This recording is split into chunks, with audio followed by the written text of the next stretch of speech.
Okay. Okay.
Good afternoon, everybody, and welcome to the Daily Herold here on Badlands Media. I'm your host, Jon Herold. Hope you guys are having a great Memorial Day weekend, a great Memorial Day. Make sure you take some time to honor those who have served and fallen. That's what it's all about.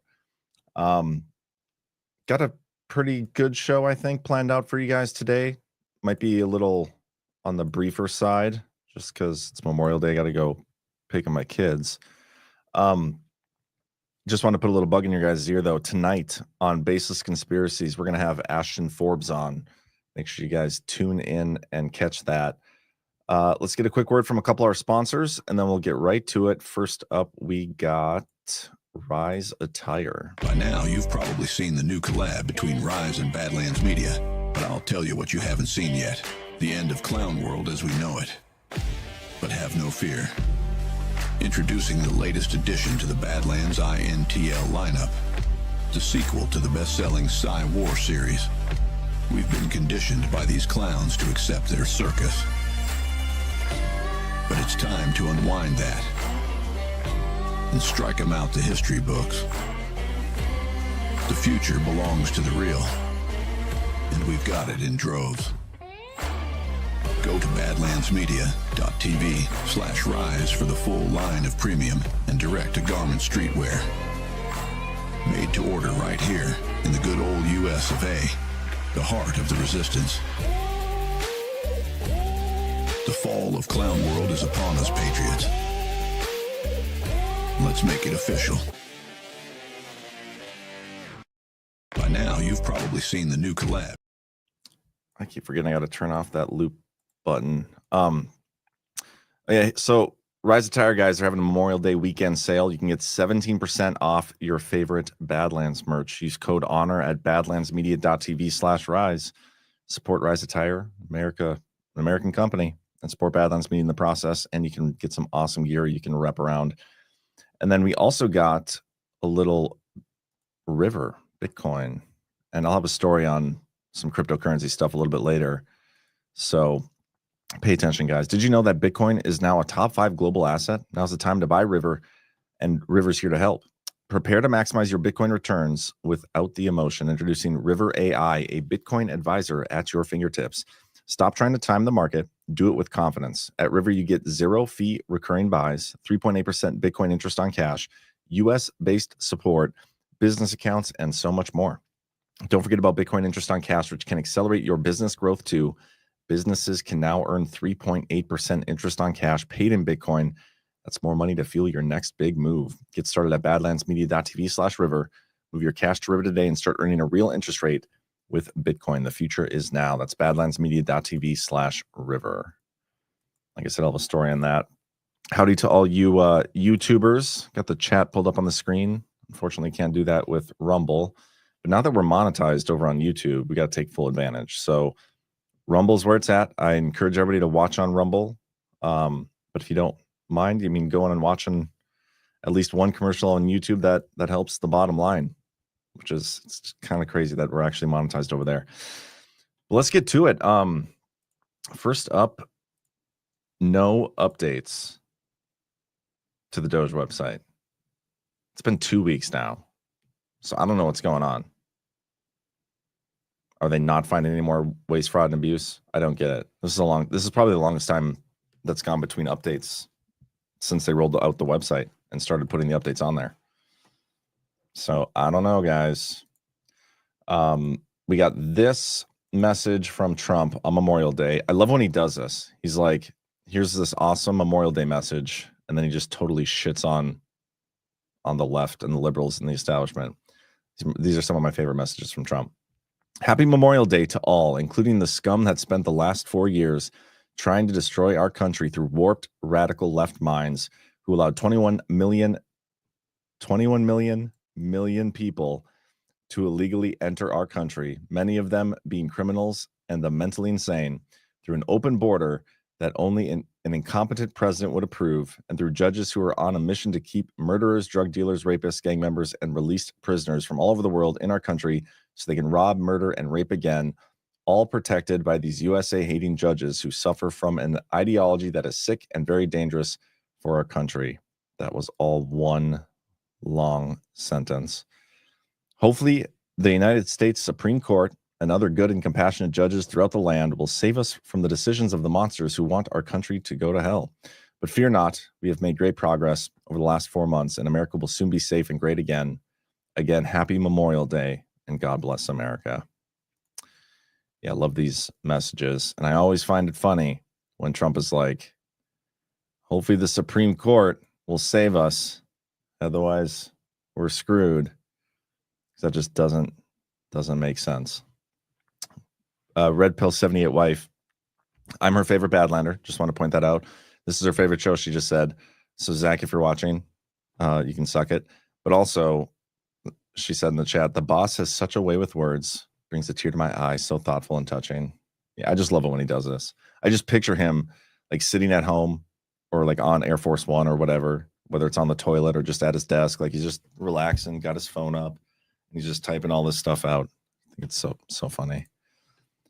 Shit talking the left with happy Memorial Day messages. Man, I said I wasn't going to swear on this show, but I've kind of lost that plot already today. So, whoopsie. There's been some updates to the presidential website, White House website, with some stuff going on. A lot of this was last Friday, the nuclear stuff.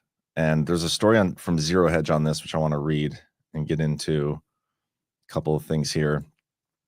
On Friday afternoon, in what he called a huge day for the nuclear industry, President Trump signed a series of executive orders designed to support the nuclear energy industry through improving the regulatory process as well as supply chains, as well as to fast-track the development and deployment of advanced nuclear reactors, culminating a dramatic policy shift aimed at revitalizing the U.S. nuclear energy sector. The EO invokes the Defense Production Act.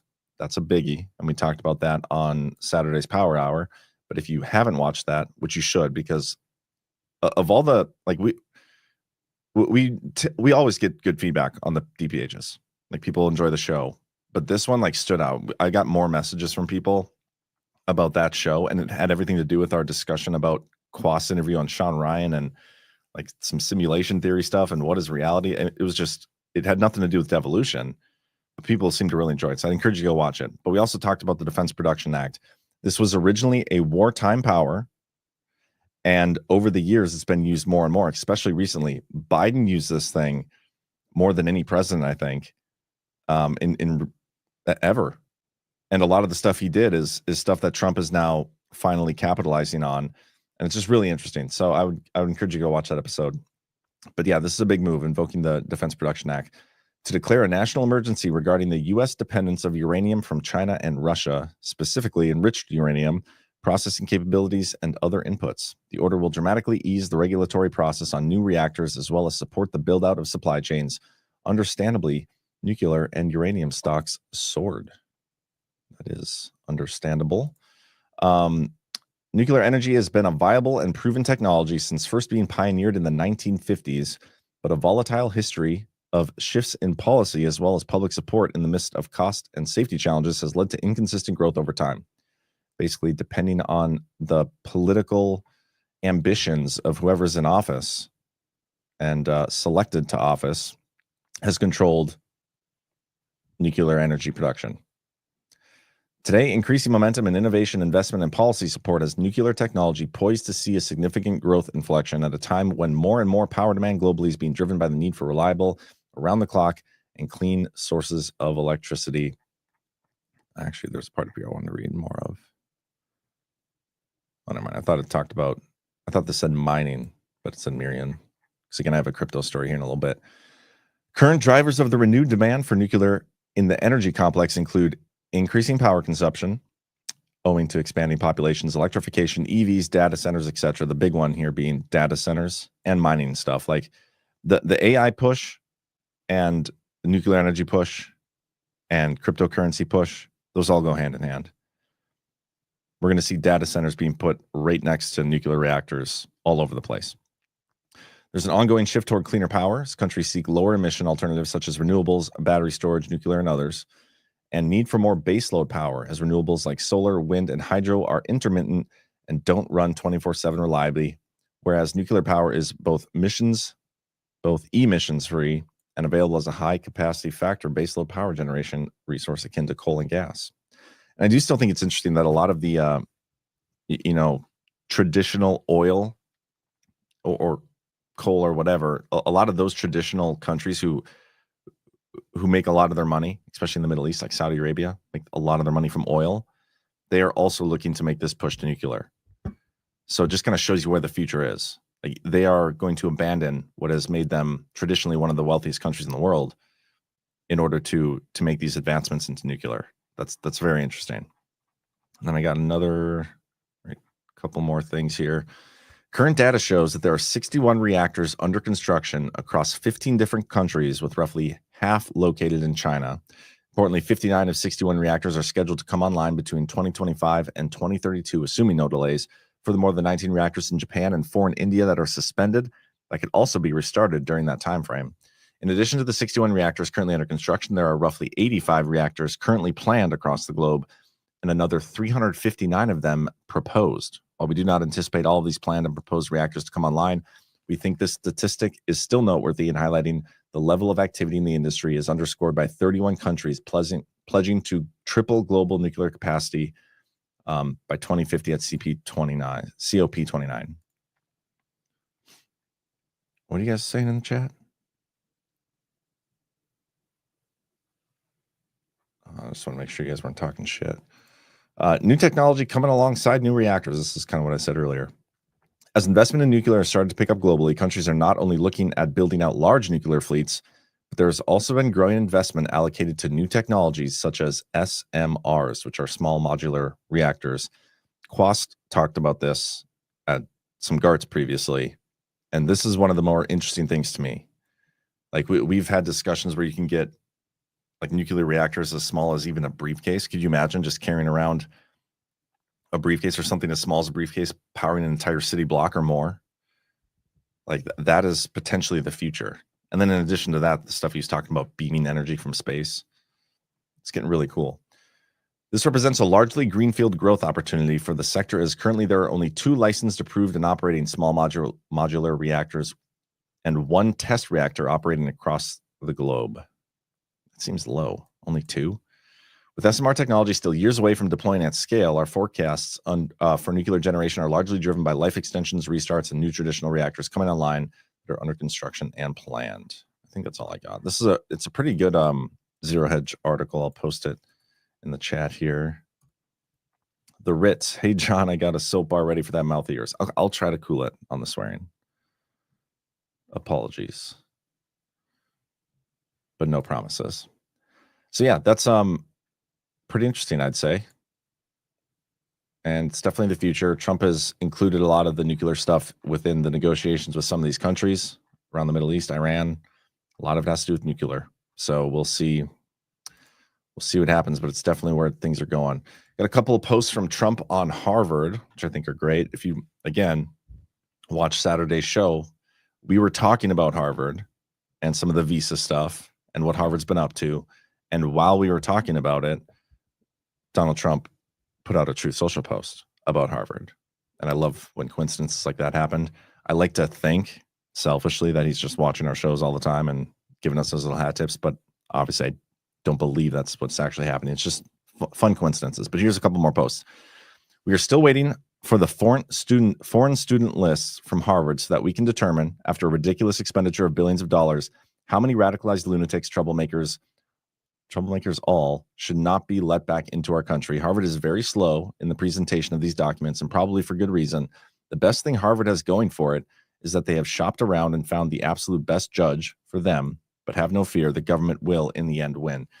Yeah, so the Trump administration put a pause on Harvard, foreign students being allowed to go to Harvard. Harvard went and found a judge who blocked that order, and so now we're going to see a battle in court over this thing.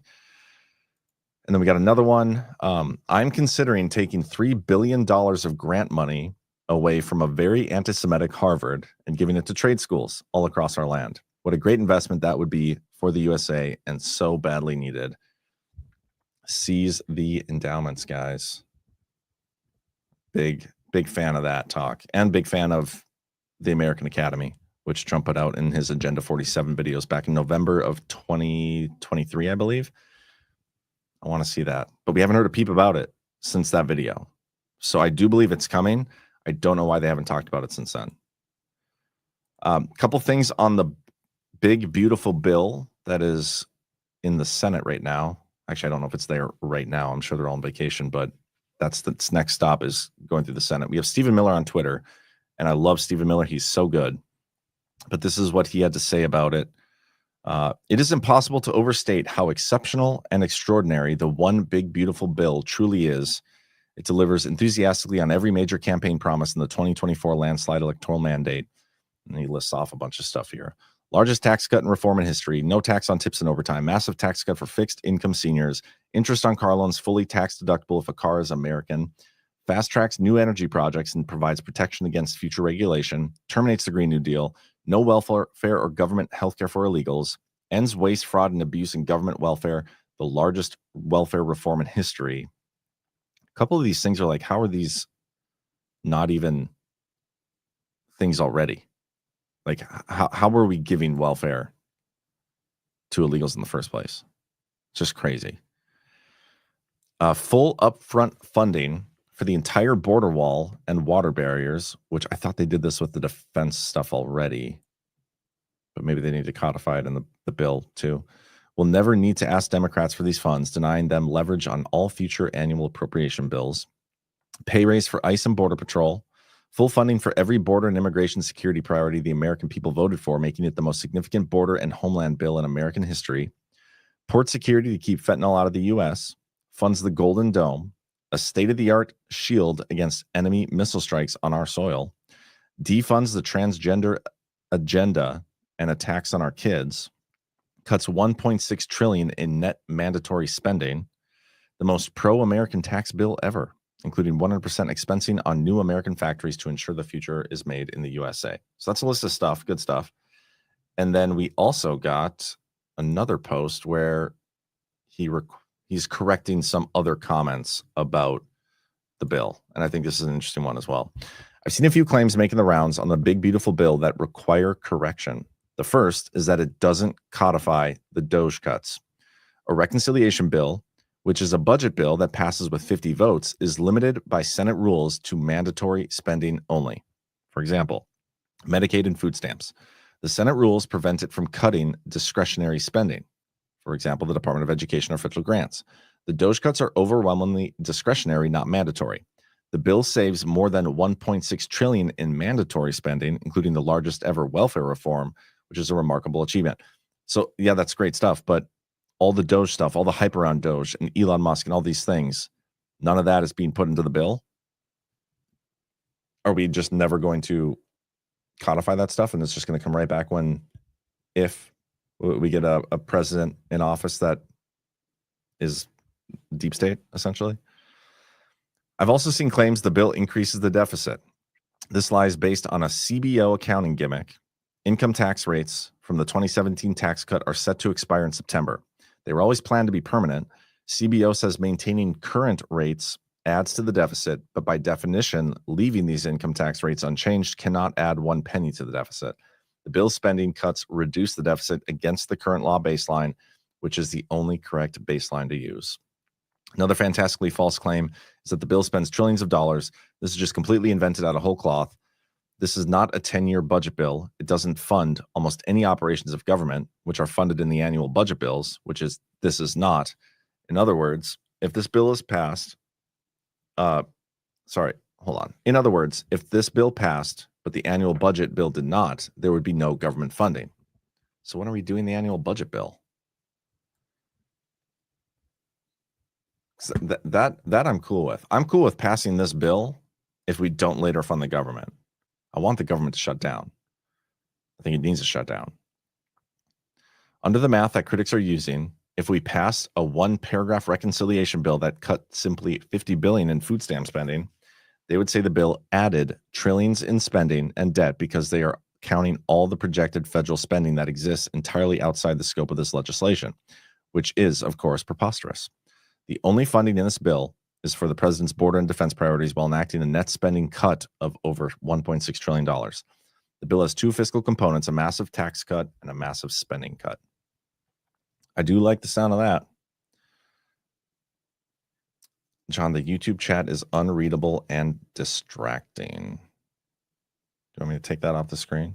Rumble, if you guys say you don't want the chat, the YouTube chat on the screen, I will take it down. I have no problem with that. You just let me know. But I'm going to keep going here. I said there'd be some crypto news, and this is it. Trump Media Group plans to raise $3 billion to spend on cryptocurrencies. The Trump family media company, which is like Truth Social and stuff, they plan to raise $3 billion to buy cryptocurrencies such as Bitcoin in a bet on the kind of digital assets that have been championed by the U.S. president's administration. Trump Media and Technology Group, which is behind the Truth Social app and controlled by the president's family, aims to raise $2 billion in fresh equity and another $1 billion via convertible bond, according to 6 people briefed on the matter. Their strategy with the capital raise is similar to that used by the company strategy, which is previously called MicroStrategy, which is Michael Saylor's company. We've been talking about Michael Saylor and his Bitcoin purchasing. It's like the infinite money glitch or whatever. That's what they're going to model this after. Like Trump, Truth Social, Trump Media Technology Group, they're going to copy Michael Saylor's approach to purchasing Bitcoin, which is fascinating. This is huge Bitcoin signal, in my opinion. So if you haven't, guys, throw $10 a week, a month at Bitcoin and River if you don't mind. They're saying the chat is awesome. Okay, I'm gonna leave the chat up on the screen then. I just want people to be aware that we are up on YouTube, and I just think it's really cool that we've been monetized. I checked today since we got monetized over the weekend. We are on pace, guys, to make like $200 this month, or in the next our 30-day potential profit is like $200, and that's like groundbreaking for us. It's crazy. Yes, we're gonna get to the Putin and the drone stuff. Bravest. Marcy USA still waiting. Why hasn't DOJ made Tina Peters an informant and get her released? Yeah, we haven't seen much on that since Trump made that post about it. So yeah, I don't know. But anyway, guys, get some Bitcoin. The future is coming. And speaking of Putin and the drone stuff, this is what we got. Putin's helicopter came under fire from Ukrainian drones during Kursk visit, Kremlin admits. Russian President Vladimir Putin's helicopter came under fire from Ukrainian drones during his visit to the contested Kursk region last week. Yuri Dashkin, commander of an air defense division, revealed Sunday that while Putin made his victory rounds in the reconquered Russian region on May 20th, his helicopter was caught in the middle of an aerial barrage from Kyiv. The helicopter was virtually at the epicenter of repelling a large-scale attack by the enemy's drones. Therefore, we simultaneously conducted an air defense battle and ensured the safety of the president's helicopter flight in the air. That is pretty crazy. The revelation of the attack came just before Russia launched its biggest ever drone and missile strike on Ukraine, drawing a rebuke from President Trump. Number one, I don't know if I believe any of this story. I just don't. I don't believe any of like the conflict stories, especially now that the AI VO3 thing came out this last week. Like anybody can make up anything and create a video to prove it. It's just kind of nuts. Okay. But yeah, Trump came out with some strong words against Putin. I have actually let me read this first. Trump continues push for peace as Russia-Ukraine drone war escalates. Russia and Ukraine ramped up cross-border drone attacks Sunday night into Monday.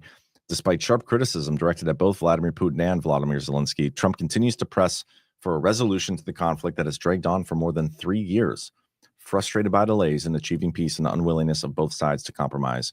According to Ukraine's Air Force, Russia launched 364 aerial weapons, 9 cruise missiles, and 355 drones targeting cities across the country, including Kyiv. Ukrainian officials claimed most of the incoming drones and all missiles were neutralized before impact. Russia's defense ministry said its forces downed 128 Ukrainian drones across 12 regions, including targets deep within Russian territory. Ukrainian officials admitted responsibility for strikes on drone production facilities in Russia. I mean, all I ever hear now about this war is just drones. It's just drones going back and forth.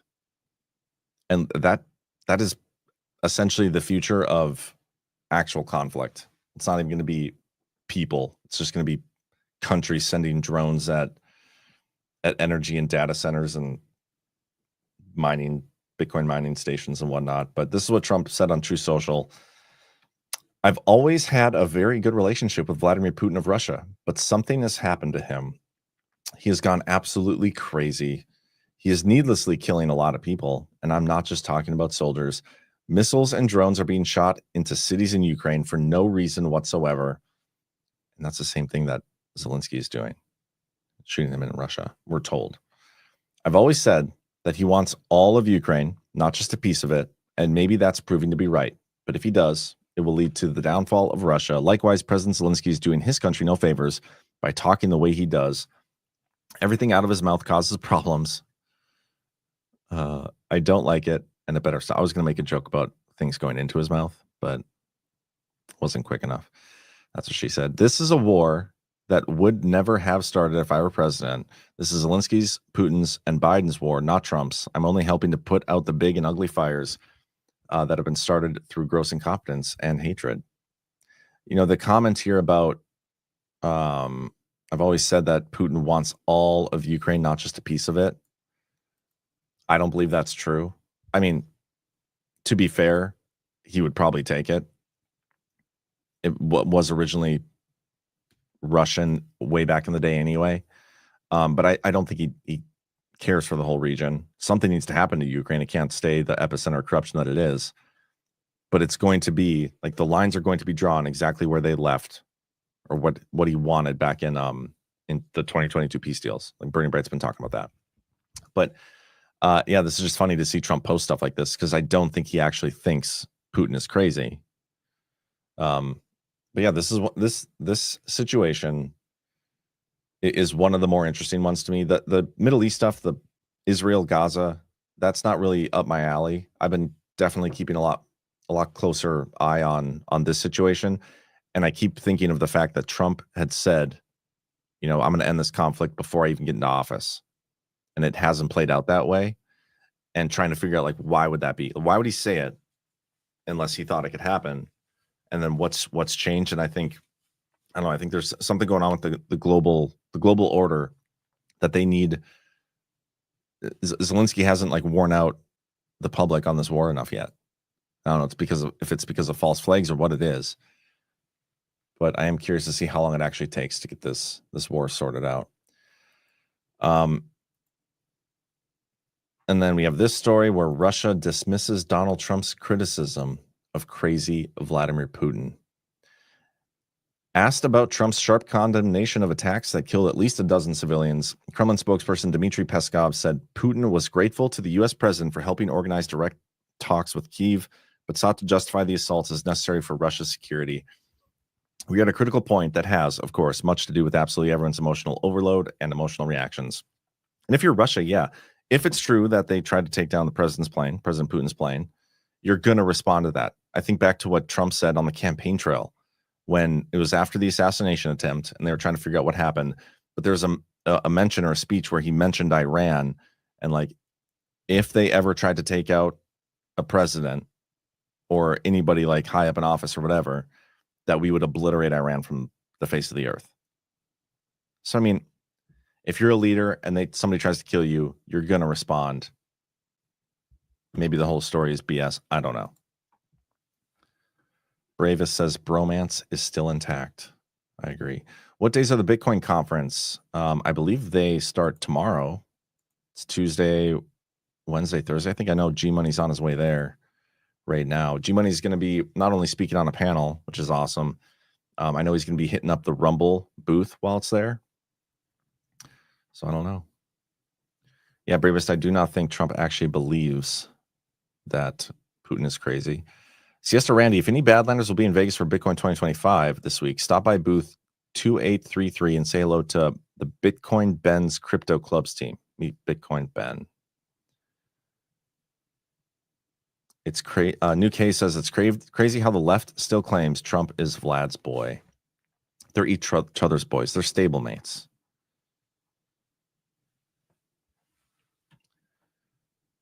Rebel Nader, maybe we should look into the crap that's going on in our country for a minute. Kind of agree. Siesta Randy says the conference is the 27th through the 29th. Yeah. I wanted to go down there for that, but things had changed. Couldn't make it happen. We got this from badlandsmedia.tv, our own little news aggregation. Maduro's party retains control in boycotted Venezuelan election. Venezuela's ruling Socialist Party maintained its grip on the National Assembly in Sunday's legislative elections, winning nearly 83% of the votes, according to electoral authorities. The vote was boycotted by major opposition figures protesting the disputed July 2024 presidential election, which the opposition claims it won. I think, I mean, just this statement, like there was a push, wasn't there, at some point? I'm trying to think back and try to remember who did it. I'm pretty sure there's, and it may have even been from Badlanders. I've always believed that even though I believe the elections are rigged fully, I still think it's important to vote in elections and not protest them altogether. And the reason I do that is because I'm following Trump's lead on that. And I do think, you know, him having to operate within that battle space, and even though he knows that our elections are rigged and fake, he still presses the public, hey, we got to vote. Let's all vote. Even though they're going to try to steal, we still got to vote. I still think that's important. I just think it's funny when you get a story like this, that they boycotted these elections and then the opposing party wins like 83% of the votes because you boycotted. Turnout was 42.6% of the 21 million eligible voters, similar to 2021 levels. Voters elected 285 lawmakers and 24 state governors. The ruling party's continued dominance ensures control over key institutions, including the top court and attorney general's office. Authorities did not provide a full seat breakdown, but named 40 lawmakers across several parties. The 2024 presidential vote remains contested. Authorities have yet to release full results, citing a cyber attack. The opposition published ballot-level data, says proves a Gonzalez victory. I feel like we haven't even released the 2020 election results here in the United States, which I would argue also remain contested, and also because of a cyber attack. We have yet to release the full results. So some similarities. Trump last week came out and said he was going to put a tariff on the EU. Well, he called von der Leyen and now has postponed those tariffs, the 50% tariffs. President Trump announced Sunday that he has agreed to postpone a 50% tariff on European Union imports until July 9th, following what he described as a very nice call, not a perfect call, but a very nice call with European Commission President Ursula von der Leyen. Speaking to reporters at Morristown Municipal Airport in New Jersey, Trump said von der Leyen had asked for more time to engage in substantive negotiations. July 9th would be the day. That was the date she requested. Trump said, could we move it from June 1st to July 9th? I agreed to do that. She said, we will rapidly get together and see if we can work something out. Shortly after speaking with the press, Trump posted on True Social that talks will begin rapidly. Marcio say, isn't Maduro VP Delcy Rodriguez sister of Smartmatic founder? Could be. Definitely could be. From White Knight 126. Interviewing people you agree with only creates confirmation bias. Instead, interview those you disagree with to understand their perspective or why they see things the way they do. Oh yeah, I see what you're saying. I think you can do both. I feel like there's not many people that I do fully agree with, especially in government. Like Stephen Miller, I think he's awesome. He's a great orator. He's a great speaker. I love when he goes on mainstream media and like debunks the press, but I would have some tough questions for him. Like, well, why should we be paying taxes? That's my go-to. And I would love to get a response from somebody that close to the Trump administration. Trump and Rubio overhaul National Security Council and deep state crackdown. Talked about this a little bit on Saturday as well. This is a continuation of what Trump was doing all the way back to 2017 with the hit list squad. Rich Higgins, Ezra Cohen-Wadnick, Steve Bannon, Derek Harvey. Flynn brought these guys in. Once Flynn was gone, they continued to do this work until McMaster fired him. And then when Robert O'Brien got put in to the NSC, or as the NSA, National Security Advisor, he continued to push to try to clean out the deep state from the NSC. And they did some of it. But then when Biden obviously got in there, it got bloated again. And now with Rubio serving as the NSA in a dual hat role, as also the Secretary of State, they're doing it again. According to the plans, the NSC's 350-person staff will be reduced by approximately 50%. It's a pretty big reduction. And they're going to make it much more of almost like a military command structure, like top down, instead of like all, I guess I don't know what it was before, but I imagine it's very like spread out. A lot of people have their hands in a lot of different pots. It's the NSC, National Security Council, is a lot of the bureaucratic red tape where the deep state has been able to manipulate things, especially national security matters all across the globe. So this is definitely a target area. And this is something I was kind of keen in on, is when is Trump going to restructure this? And it's cool to see him doing this with Rubio instead of whoever he decides to put in this role next. Because I don't think Rubio is going to be in this position forever. I don't know who he's going to name after him. A lot of people I could get excited about, but curious to see what else they need to do before they put somebody into that role permanently. Appeals court upholds dismissal of Carter Page's $75 million surveillance lawsuit. A federal appeals court in Washington, D.C. upheld the dismissal of former Trump campaign advisor Carter Page's $75 million lawsuit against the U.S. government over surveillance conducted during the 2016 Russia hoax. The U.S. Court of Appeals for the D.C. Circuit ruled that Page's claims under the Foreign Intelligence Surveillance Act were filed too late and failed to meet legal standards. Page alleged that the FBI and Justice Department unlawfully surveilled him based on flawed FISA warrant applications, which were partially informed by the bogus Steele dossier. While the Department of Justice's Inspector General later identified significant errors in those applications, the court found that Page's lawsuit did not meet the statutory requirements for timely filing and sufficient pleading. In a concurring opinion, Judge Justin Walker criticized the government's actions, stating that federal officials had run roughshod over the constitutional liberties of a U.S. citizen. However, he agreed with the majority that existing law did not permit Page's claims to proceed. I wonder what would be considered timely filing when the government runs roughshod over the constitutional liberties of a U.S. citizen. If you don't countersue in time, if you don't countersue the government for like basically subverting your own constitutional liberties, if you don't sue them in time, it doesn't matter. That's just seems a little off. Doesn't seem right. We got this. Elon Musk's Grok AI is being used by federal team to analyze data. Elon Musk's DOGE team is expanding the use of his AI chatbot Grok within the federal government to process and analyze data, according to 3 sources cited by Reuters. So who knows if it's legit, but I feel like I've said that a lot this year, reading these stories. Like, according to sources familiar with the matter, or 3 sources who wanted to remain anonymous for fear of retribution. And a lot of the stories end up being confirmed in a way. One source said, DOGE is using a customized version of Grok to prepare reports and analyze information. 2 others said DOGE staff encouraged the Department of Homeland Security to use the tool. DHS denied that DOGE had pushed its employee to adopt any specific software. DHS had previously allowed limited use of commercial AI tools under strict guidelines, but in May shut down access after misuse was suspected.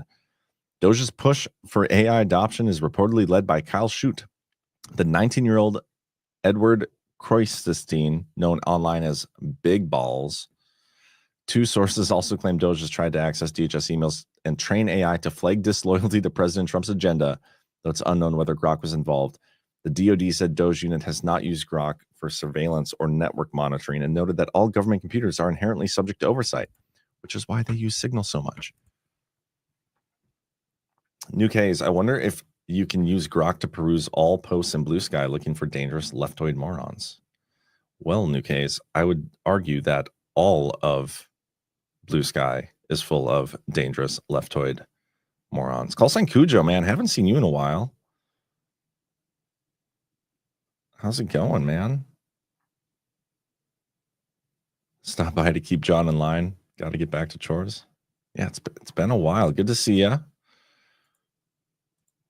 What do I got next for you guys? No, we can skip that one. I mean, this is kind of common sense, but Doug Burgum says, this is a North Dakota guy, so gotta highlight this story. I should try to get him on for an interview. Doug Burgum warns, whoever wins the AI race controls the world. I would agree with that in a lot of ways. And I feel like it's been that way for a while. Like we're witnessing this race right now, right? This public race, this commercial product race of AI. But who won the AI race behind the scenes between the militaries and the intelligence community? Do you know what I'm saying? Like whoever's won that race and been the leaders in AI behind the scenes, they've controlled our perception of reality for who knows how long.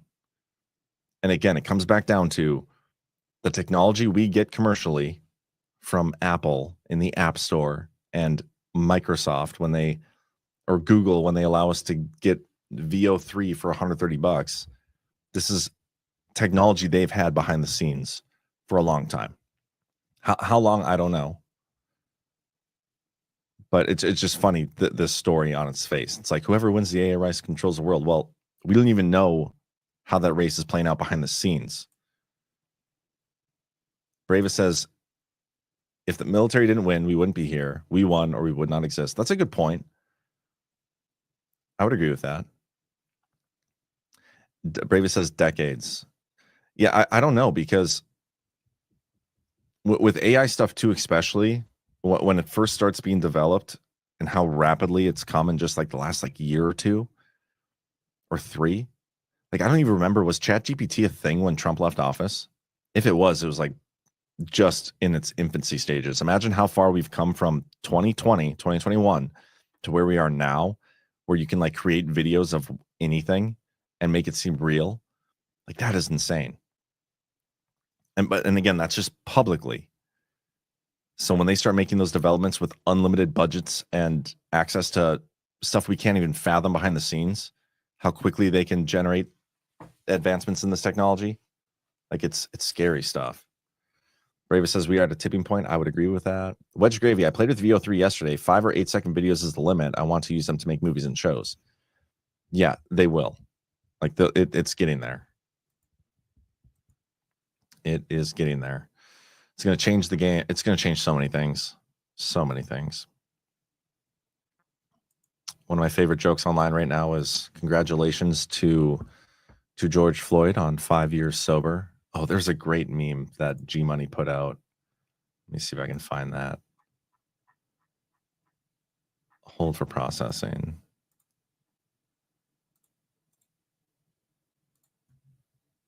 Oh shoot. How do I share this screen?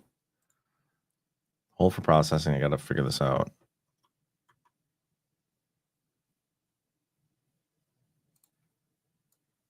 Okay, I'm just going to share. Let's do. He posted this. Oh no, here, this. There's a picture of this and it said gone but not forgotten. And it had the gas price on there, but it was Derek Chauvin on George Floyd's neck. I thought that was so funny. So funny. Anyway, let me pull this back up. Yeah, George Floyd. I wonder if Chauvin's going to get pardoned or anything or let out. But it is the 5-year anniversary, or it was over the weekend or whatever. We got this talking about Israel. EU sports chief hints Israel should get the boot from competitions over Gaza war. This is what's going on in this conflict is becoming untenable globally. People are not happy with what Israel's doing. And I think that stuff is interesting. And then I got 2 videos I want to play you guys, and then we'll be done here. First up, I'm sure everybody's seen this already, but this is so funny. Check this out. This is just watch.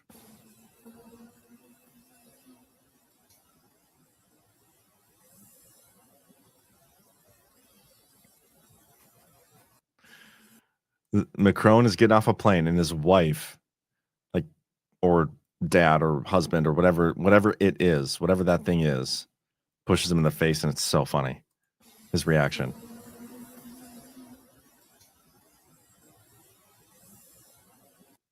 Like that face right there. That's so good. Oh, hey guys. You didn't see that, did you?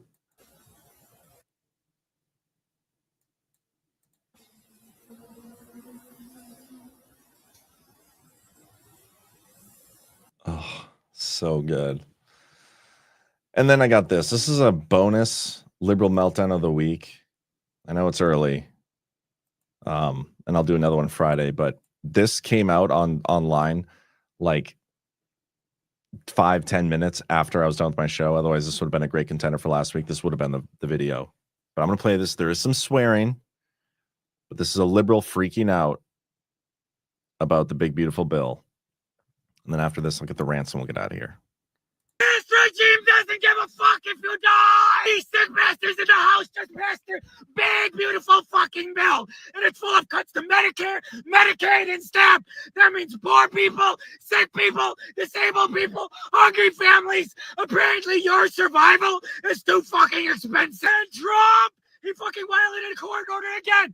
12 migrants got deported to South Sudan, a country they're not even fucking from. No warning, no chance to speak, just ripped away like garbage, like their lives don't mean a goddamn thing. And now get this. Kristi Noem just revoked Howard's ability to enroll in international students. Not just new ones. Existing international students are being forced to transfer out. These students worked their asses to get out here, sacrificed everything, crossed oceans, carried dreams in their fists, targeted racist, nationalistic fucking bullshit. And ABC, they just told you to tone it down on Trump. Are you fucking kidding me? Tone it down while the country's on fire? No, we don't tone shit down. We scream. We shove the truth in their faces. We call Trump exactly what he is. A fascist, a criminal, a lying fucking tyrant. June 14th, we fucking mobilize nationwide. Loud, disruptive, fierce. This isn't a political issue. It's a fucking humanitarian emergency. We rise the fuck up and we do not stop. Wow. I don't even know what to say to add to that. I got nothing. Make sure you guys stick around Badlands today. We got Y Chromes. I'll raid that show after this. Alphas Make Sandwiches, The Book of Trump, Culture of Change tonight, and then again, Baseless Conspiracies. Ashton Forbes coming on. Very excited about that show. It's going to be a good one, so make sure you guys tune into that. A couple Rumble rants we have rolling in. 12 Indie Boy Ty. Nice to see you, man. Love the opening. Happy Memorial Day, celebrating the life of those who paid the ultimate sacrifice for us to make America great again. Semper Fi. Thank you, sir, and thank you for your service, man.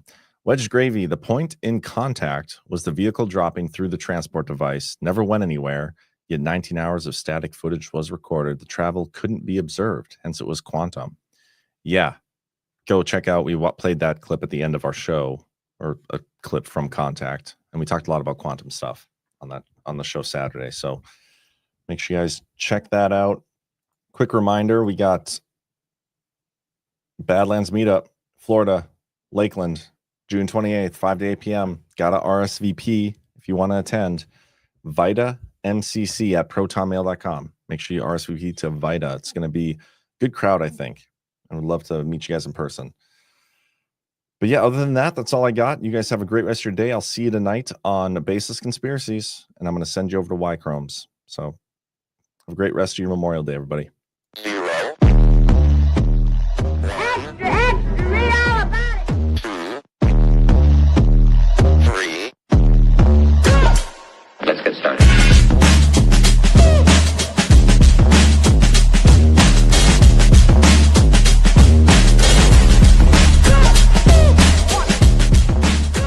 That's what she said.